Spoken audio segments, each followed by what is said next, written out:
Producer Supriya గారికి ఒక్కసారి గట్టిగా చప్పట్లతో వేదికపైకి ఆహ్వానం పలుకుదాము. డెకాయిట్ చిత్రాన్ని ముందు నుంచి కూడా ఎంతో అద్భుతంగా సపోర్ట్ చేస్తూ నమ్మి మా ముందుకు తీసుకొచ్చిన ఇంత బ్లాక్ బస్టర్ అందుకున్న producer, heartiest welcome to you ma'am. Thank you. Actually చెప్పడానికి ఏం మాటలు లేవండి.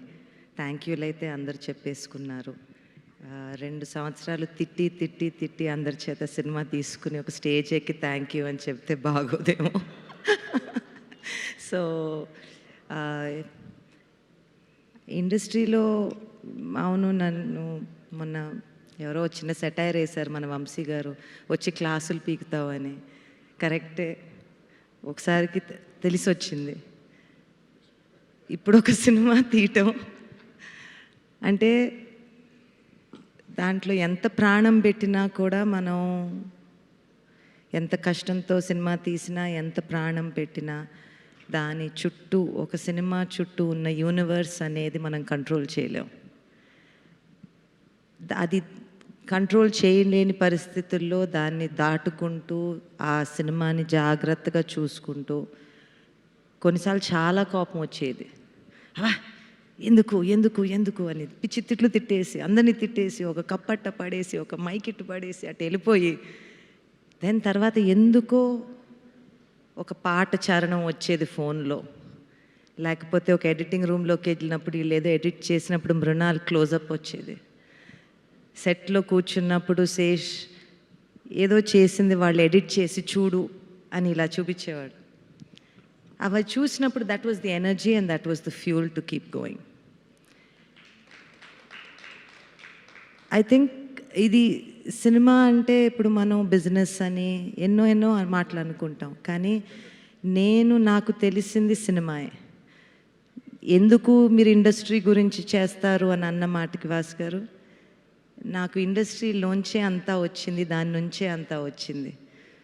ఇక్కడే పెరిగాము, ఇక్కడే ఉన్నాం, ఏదన్నా ఇక్కడ దాటుకుంటూ వెళ్తే ఇక్కడ ఏదన్నా వదిలి వెళ్ళాలి అనే చిన్న కోరిక తప్పనిచ్చి ఇంకేం లేదు. Cinema industry has given us everything, given me everything I know. నేను ఈరోజు ఒక మనిషిగా ఇక్కడ నిలబడి ఇంతమంది మంచి మాటలు నా గురించి వింటున్నానంటే it's only because of cinema. So that being said, dacoit అనేదండి, నాకైతే కథ చెప్పినప్పుడు, కథ వింటూ ఉన్నప్పుడు దట్ ప్రాసెస్ పక్కన పెట్టేసి ఇట్స్ ఫ్రమ్ ద హార్ట్. ఒక ప్రేమ కథలో ఇప్పుడు మనం కొన్నేళ్ల క్రితం 7 జన్మల ప్రేమ అని అనుకునేవాళ్ళం. దాని తర్వాత ఒక జన్మకి ఒక ప్రేమ కథ ఉంటే గొప్ప అని అనుకునేవాళ్ళం. ఇప్పుడున్న పరిస్థితుల్లో ప్రేమ అంటే ఏంటో అంటే మారుతూ ఉంటుంది. రిలేషన్షిప్ అంటారు, మ్యారేజ్ అంటారు, సిచ్యువేషన్షిప్ అంటారు, ఇంకేదో అంటారు.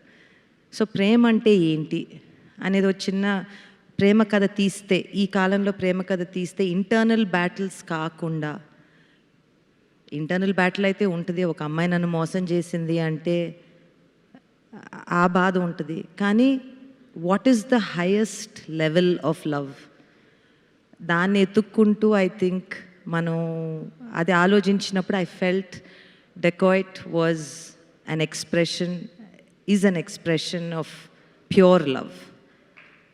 So that was the fuel for me.